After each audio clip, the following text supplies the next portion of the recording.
Assalomu alaykum. Bugun qorin boshlovchi suyuqlik yig'ilishi haqida gaplashamiz. Ilmiy tilda bu assit deyiladi, ya'ni qorin boshlovchi suyuqlik to'planishi.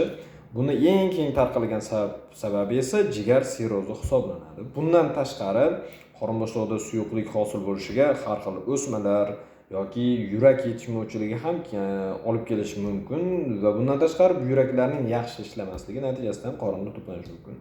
Odatda buni ba'zida shunchaki semirish bilan adashtirib yuborish mumkin, lekin buning farqi shundaki, qorinni o'zi kattalashadi. Butun tana semirmaydi. Qorinni o'zi katta bo'lib shishib ketadi. O'tdan to'pga o'xshab qolgan darajada shishib ketishi mumkin. Tekshirish esa albatta ultratovush tekshiruvi, kompyuter tomografiyasi va boshqa tekshiruvlar orqaligina uni aniq tashxis qo'yish mumkin. Shoshilinch tekshiruv jiddiy kasalliklarni oldini olishni uchun asos bo'lib beradi.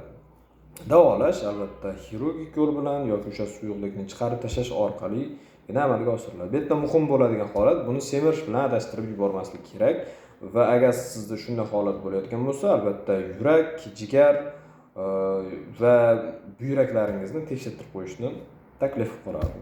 Ismim Shukurjon, xirurgman, har kun biror kasallik haqida ozgina ma'lumot berib borishga harakat qilaman. Rahmat.